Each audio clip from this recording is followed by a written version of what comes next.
Sayang, lo pasti masih ingat foto ini.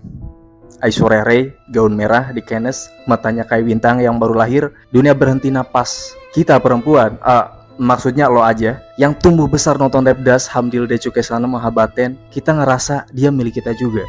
Tapi sayang, kapan terakhir kali lo beneran excited nonton film baru Aishwarya Rai? Setahun lalu? 2 tahun lalu? 5 tahun lalu? Bukan cuma lo yang nanya. Jutaan fans di seluruh dunia nanya hal yang sama. Dan gue di sini bukan cuma mau kasih gosip, gue mau kasih lo jawaban yang sesungguhnya. Karena story Aishwarya Rai ini jauh lebih kompleks, lebih manusiawi dan jujur ya, lebih menyentuh dari film Bollywood manapun yang pernah dia bintangi. Selamat datang di Tukang Bollywood, dan hari ini kita bahas kenapa Ratu Bollywood yang paling dicintai dunia pelan-pelan menghilang dari layar. Is Miss India.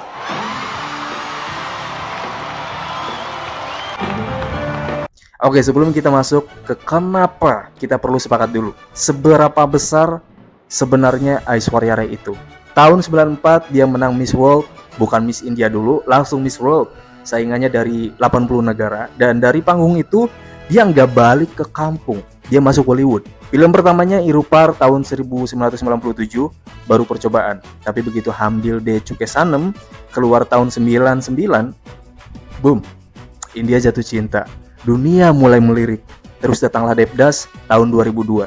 Cannes, Red Carpet, dunia fashion gak akan pernah sama. Majalah Time menyebutnya the most beautiful woman in the world. David Letterman mengundang dia ke talk show Amerika. Oprah nulis soal dia. Ini bukan selebriti Bollywood biasa sayang.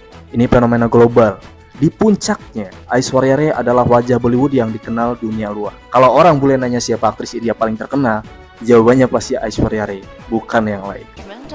And you find a balance within that. I've been working all along. Nah, di sini kita mulai masuk ke bagian yang penting banget, dan gua minta lo dengerin baik-baik. Tahun 2007, Aishwarya Rai menikah dengan Abhishek Bachchan, dan ini bukan pernikahan biasa sayang. Ini adalah bergabungnya dua dinasti Bollywood terbesar. Dia jadi Bachchan, anak menantu Amitabh Bachchan, legenda hidup Bollywood. Di satu sisi ini romantis banget, tapi di sisi lain ini mengubah segalanya. Setelah menikah, frekuensi filmnya langsung turun drastis. Dan waktu itu banyak yang nanya, lo juga mungkin pernah nanya, kenapa dia nggak kerja lagi? Jawabannya, ada dua hal besar. Pertama, ekspektasi keluarga Bachchan. Dalam keluarga selevel itu, istri terutama yang baru diharapkan lebih banyak ada di rumah, di acara keluarga, mendampingi suami. Ini bukan soal kontrol ya, ini budaya. Dan Aishwarya Rai memilihnya dengan sadar. Kedua, tahun 2011 lahirlah Aradaya. Dan dari sini prioritas Aishwarya Rai berubah 180 derajat. Dia pernah bilang di wawancaranya, putrinya adalah karya terpenting dalam hidupnya. Putrinya adalah karya terpenting dalam hidupnya. Bukan film, bukan penghargaan. Tapi sayang, ceritanya nggak sesederhana dia milih keluarga dan itu cukup ya. Ada faktor lain yang jarang dibahas. Dan ini soal industri filmnya sendiri sebenarnya. Bollywood itu berubah cepet banget di akhir 2000-an, seperti yang kalian tahu. Tren bergeser ke aktris yang lebih muda. Devika Padukone, Katrina Kaif, Priyanka Chopra. Tiba-tiba standar di industri itu jadi fresh face, wajah baru. Dan kalau lo udah menikah, apalagi punya anak, image lo otomatis berubah di mata produser. Ini bukan cuma soal ageism. Ini soal sistem casting Bollywood yang memang udah lama gitu memperlakukan aktris perempuan sebagai komoditas dengan masa kadaluarsa, expiry date. Aktris laki-laki bisa main sampai 60 tahun ya dan tetap dapat peran romantis. Perempuan begitu menikah atau punya anak, tawaran mulai berubah. Aishwarya coba kembali dengan Gujaris, Sarni Saperoko, tapi responnya nggak sefenomenal dulu. Dan ketika lo pernah di puncak tertinggi ya, setengah jalan rasanya kayak jauh banget gitu. Ini yang dialami banyak aktris besar, bukan cuma Aishwarya Rai, tapi karena dia yang paling besar ya, dialah yang paling terasa kehilangannya. Around us, we're just newly married forever, which is great. Sekarang gue mau bahas sesuatu yang menurut gue paling menyakitkan dalam perjalanan Aishwarya Rai. Tahun 2012, dia hadir di Cannes. Pertama kali setelah melahirkan Aradaya. Dan apa yang terjadi? Bukan pujian, bukan wah dia kembali, tapi serangan. Iya, serangan. Media India, tabloid, bahkan komentar di internet semua menyerang berat badannya. Post pregnancy, baru setahun melahirkan. Ini bukan lebay, ini nyata dan brutal sayang. Dan gue yakin lo ya, Sebagai perempuan, bisa bayangin rasanya lo baru jadi ibu, lo harus urus bayi, lo harus adaptasi dengan tubuh baru, dan dunia malah ngejudge penampilan lo di karpet merah.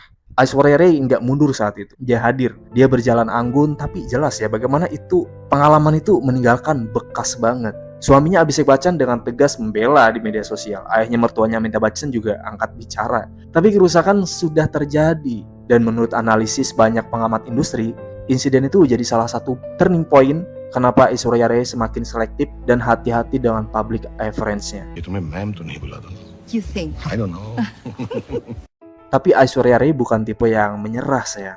Dan ini yang bikin gue kagum, respect sama dia. Dia memilih, dan ini kata kuncinya, memilih. Ya, untuk hanya main di film yang benar-benar dia percaya. Bukan karena nggak ada tawaran, tapi karena standarnya tinggi banget. Jadha Patil, Jazba, Sarbijit, Fanny Khan, Idol Hemuskal, dia hadir dengan sepenuh hati. Dan setiap kali dia muncul, semua mata langsung tertuju ke dia. Idol Hemuskal adalah contoh bagus banget. Perannya bukan lead ya, dia muncul nggak lebih dari 30 menit kalau nggak salah. Tapi every single scene dicuri dan semua orang membicarakannya. Ini adalah strategi yang disengaja, quality over quantity. Dan ini yang membedakan Aishwarya Rai dari banyak aktris yang terus muncul setiap tahun tapi perlahan dilupakan. Dia juga terus hadir di Cannes sebagai brand ambassador L'Oréal Paris hampir setiap tahun malah. Itu bukan hilang sayang, itu hadir dengan cara berbeda. Good evening everyone, yet again. Ada satu faktor lagi yang nggak bisa kita abaikan kalau ngomongin karir Aishwarya Rai, dan ini soal keluarga Bachchan itu sendiri, yang mana sebagai institusi ya. Keluarga Bachchan itu bukan sekedar keluarga artis. Di India mereka itu seperti keluarga kerajaan. Setiap gerak-gerik diperhatikan, setiap penampilan publik adalah pernyataan. Dan sebagai menantu Amitabh Bachchan yang bahkan punya hari libur nasional di negara bagian tertentu di India, ekspektasinya luar biasa. Aishwarya Rai harus hadir di semua acara keluarga, pernikahan, ulang tahun, konferensi pers keluarga, acara sosial. Ini bukan beban dalam artian negatif ya, ini komitmen yang dia pilih sendiri. Tapi ini jelas mengambil waktu dan energi banget. Ada juga kabar yang beredar bahkan, dan ini belum terkonfirmasi resmi. Jadi gue sampaikan sebagai konteks saja soal dinamika yang mungkin kurang harmonis di dalam keluarganya. Beberapa tabloid India menulis soal ketegangan Aishwarya Rai dengan keluarga Bachchan, terutama setelah insiden body shaming 2012. Tapi ini tetap area abu-abu ya, dan gue nggak mau spekulasi lebih jauh. Yang pasti menjadi bagian dari keluarga Bachchan membuat karir solo Aishwarya Rai itu selalu berada di bawah sorotan yang sangat kompleks. Nah, sekarang kita sampai di bagian yang bikin gua dan mungkin lo sedikit lega. Tahun 2022, Aishwarya Rai kembali dengan Ponniyin Selvan, Part 1, film Tamil epik karya Mani Ratnam, dan ini bukan peran kecil. Iya, ini peran utama. Dan dia seperti biasa mencuri semua adegan.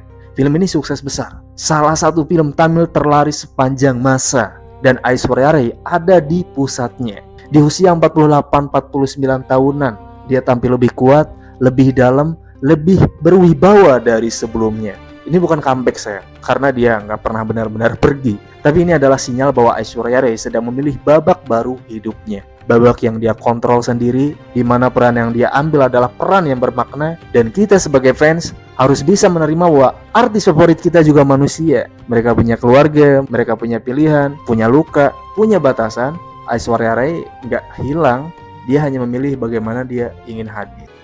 Now that's a perfect shot.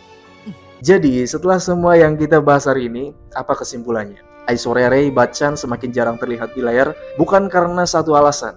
Ini adalah kombinasi dari pilihan pribadi yang sadar, tekanan industri yang seksis, dinamika keluarga yang kompleks, trauma media yang nyata, dan standar seni yang sangat tinggi banget. Dia bukan korban, dia bukan yang kalah. Dia adalah perempuan yang memilih hidupnya dengan semua konsekuensinya dan tetap berdiri anggun di tengah badai. Dan jujur ya, gua rasa itulah kenapa kita masih mencintainya. Bukan cuma karena kecantikannya, tapi karena cara dia menjalani hidup dan keberanian diam yang gak banyak orang miliki. Apakah kita akan melihat lebih banyak film Aishwarya Rai? Gua harap iya ya, tapi kalaupun enggak, legasi yang dia tinggalkan sudah cukup sih untuk mengisi hati fansnya selama beberapa generasi ke depan ya. Oke sayang, itu dia investigasi kita hari ini. Kalau lo setuju, kalau lo ada tambahan, kalau lo punya pertanyaan, komen di bawah. Dan kalau ada temen lo yang juga fans Aishwarya Rai, tag dia sekarang, suruh dia nonton ini. Subscribe ke Tukang Bollywood, oke? Kenapa harus subscribe? Karena gue punya banyak lagi investigasi kayak gini yang lagi gue siapkan buat lo. Sampai ketemu di video berikutnya, dadah.